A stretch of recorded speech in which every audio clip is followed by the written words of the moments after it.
कभी ठंड में ठिठुर कर देख लेना, कभी तपती हुई धूप में जल कर देख लेना, कैसे होती है हिफाजत मुल्क की, कभी सरहद पर चल के देख लेना।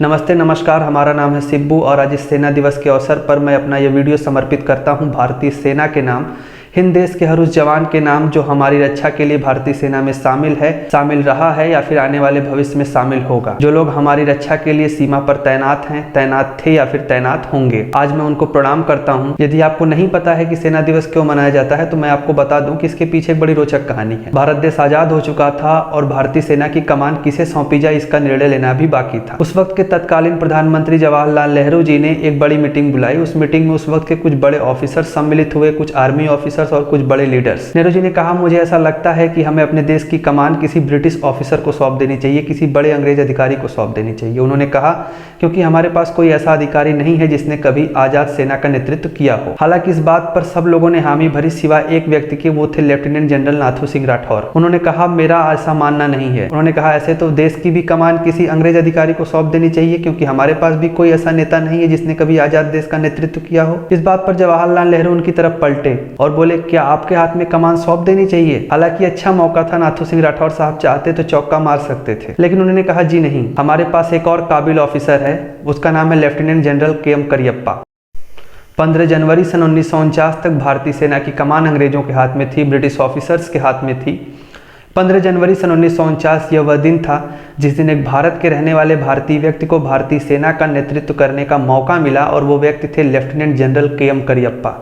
इन्हीं की याद में तब से आज तक 15 जनवरी को भारतीय सेना दिवस मनाया जाता है। Field marshal KM. करियप्पा की कहानी हर एक व्यक्ति को सुननी बेहद जरूरी है, हर एक राष्ट्रभक्त को सुननी बेहद जरूरी है, क्योंकि फील्ड मार्शल के.एम. करियप्पा एक मिसाल थे और वो मिसाल सिर्फ एक योद्धा की नहीं थे बल्कि एक आदर्श पिता की भी। दुनिया भर के सैन्य इतिहास में लाखों कहानियां हैं, लेकिन करियप्पा साहब जैसी शायद ही कोई कहानी होगी। के.एम. करियप्पा साहब ने अंग्रेजों के पक्षपातों से लड़ा और न सिर्फ अंग्रेजों के पक्षपातों से लड़ा बल्कि उस वक्त के बड़े हुक्मरानों के बेरुखी से भी लड़ा, लेकिन कभी भी भारत माता का सर नीचे नहीं झुकने दिया। General KM. करियप्पा ने सन 1919 में सेना स्थायी कमीशन ले लिया था। अंग्रेज काबिलियत के दम पर तो करियप्पा को कभी नहीं दबा पाए, लेकिन नियम कानून बताकर उनके प्रमोशन में अड़ंगा लगाते रहे। के.एम. करियप्पा स्टाफ जाने वाले पहले भारतीय अफसर बने, बटालियन कमांड करने वाले भी पहले भारतीय अफसर बने और साथ ही साथ इंपीरियल डिफेंस कॉलेज जाने वाले पहले भारतीय बने। लेकिन भारतीय सैनिकों के लिए समान अधिकार का उनका संघर्ष काफी लंबा चला। Field marshal KM. करियप्पा साहब अपनी बातों में हमेशा कहा करते थे कि कभी भी किसी बड़े नेता को या फिर कभी भी किसी बड़े अधिकारी को अपने नीचे काम करने वाले व्यक्तियों को ऐसा काम नहीं देना चाहिए जिन्हें वो खुद भी न कर सके। सन 1944 यह वह सन था जिस वक्त उन्हें ब्रिगेडियर बनाया गया। हालांकि इसके एक साल बाद उन्हें इसकी कमांड दी गई। इस कार्यकाल के दौरान आयूब खान उस वक्त जनरल के पद पर थे। जी हाँ, ये वही आयूब खान है जो आगे चल करके पाकिस्तान के राष्ट्रपति बने। मेरे पिताजी ने भी अपने जीवन का तकरीबन 30 साल का हिस्सा भारतीय सेना को दिया है, जिसके नाते मैंने भारतीय सेना को बहुत नज़दीक से देखा और मैं बता सकता हूँ कि वहाँ पर डिसिप्लिन कितना इंपॉर्टेंट होता है।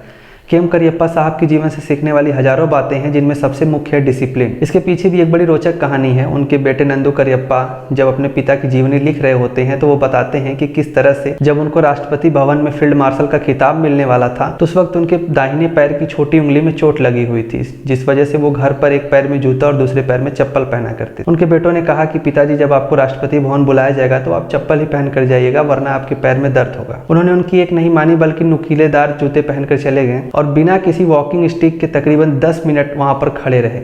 हालांकि ये सब देखने के बाद राष्ट्रपति के एडीसी ने उन्हें मना भी किया और सहारा देने की कोशिश की, लेकिन उन्होंने मना कर दिया।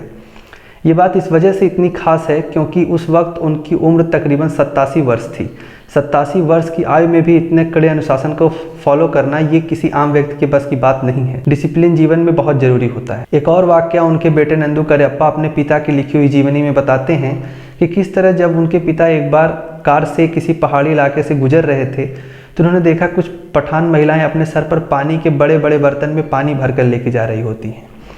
वो उत्सुकतावश अपनी कार से उतरकर उनसे पूछ बैठते हैं तो वो बताती हैं कि अगल बगल कोई पानी का स्रोत नहीं है, जिसके कारण उन्हें रोजाना 4 मील दूर चल करके पानी लेने जाना होता है। इस बात पर के.एम. करियप्पा साहब ने सेना को आदेश दिया और उनके गांव में एक कुआं खुदवाया। गांव के लोग इतने ज़्यादा खुश हुए कि उन्हें खलीफा नाम से पुकारने लग गए। के.एम. करियप्पा साहब के जीवन से एक और बड़ी बात जो सीख लेने वाली है वो ये है कि यदि कभी आवश्यकता पड़े तो जीवन में कड़े निर्णय लेने से पीछे नहीं हटना चाहिए। नवंबर सन 1947 में करियप्पा साहब को सेना के पूर्वी कमान का प्रमुख बनाकर रांची भेज दिया गया, लेकिन 2 महीने के अंदर कश्मीर में हालात और बदतर हुए। उन्हें लेफ्टिनेंट जनरल डेडली रसेल की जगह पर दिल्ली और ईस्ट पंजाब का जीओसी इन चीफ बनाया गया। उन्होंने इस कमान का नाम पश्चिमी कमान रखा था। उन्होंने आते ही तुरंत जम्मू कश्मीर का सबसे पहले चीफ बदला और लेह जाने वाली जो सड़क थी उस पर उन्होंने एक बड़ा फैसला लिया। ले जाने वाली सड़क तब तक नहीं खोली जा सकती थी जब तक कि इंडियन आर्मी का कारगिल और कुछ अन्य इलाकों पर कब्जा न हो।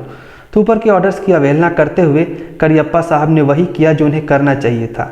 यदि उस वक्त उन्होंने ऐसा नहीं किया होता तो आज लेह भारत का हिस्सा नहीं होता और इंडियन आर्मी को पॉलिटिक्स से इतनी दूर रखने का श्रेय भी केएम करियप्पा साहब को जाता है। एक बार का वाकया है, सन 1947 का भारत पाकिस्तान युद्ध बीत चुका था। अपने सैनिकों का मनोबल बढ़ाने के लिए केएम करियप्पा साहब बॉर्डर पर जाते हैं और एक नो मैन लैंड एरिया में एंटर करते हैं, जिसको देखते हुए एक पाकिस्तानी कमांडर जोर से आवाज़ लगाता है कि वहीं रुक जाओ, आगे मत बढ़ना वरना हम शूट आउट कर देंगे। तब हमारी तरफ से कोई जवान बोलता है कि ये कोई आम व्यक्ति नहीं बल्कि खुद केएम करियप्पा साहब हैं। उनके सामान में पाकिस्तानी सेना अपने हथियार नीचे करती है और उन्हें सल्यूट करती है। केएम करियप्पा साहब इतने जिंदादिल व्यक्ति थे, स्वभाव के इतने सरल और सहज थे कि वो उनसे जाकर उत्सुकतावश पूछ बैठते हैं कि और भाइयों चिट्ठी वगैरह तो आती है, क्या हालचाल है। इतने सरल थे केएम करियप्पा साहब। अपने जीवन का एक शुरुआती और लंबा हिस्सा गांव देहात में गुजारने के नाते मैंने अक्सर अपने गांव के बड़े बूढ़ों से ये बातें सुनी हैं। वो कहते हैं कि हमारे ज़माने में किसी गांव का नाम किसी फौजी के नाम से जाना जाता था या फिर किसी दारोगा के नाम से जाना जाता था, लेकिन अब ऐसा नहीं है। ये बेहद कड़वा सत्य है। अब तस्वीर बदल चुकी है। अब गाँव के नाम किसी बड़े नेता के नाम से जाने जाते हैं, किसी बदमाश के नाम से जाने जाते हैं या फिर किसी दबंग व्यक्ति के नाम से जाने जाते हैं। अंत में मैंने कुछ लाइनें पढ़ी थी, बस वही कहना चाहूँगा। न शानो शौकत की परवाह है, ना ही धन और दौलत की भूख है, दुश्मनों की खोज में घूमे सरहद पर रखकर बंदूक हैं। कश्मीर में सर्दी नहीं होती, मुंबई में गर्मी नहीं होती, हम भी घर जाकर हर त्यौहार मनाते अगर हमारे जिस्म में ये वर्दी नहीं होती।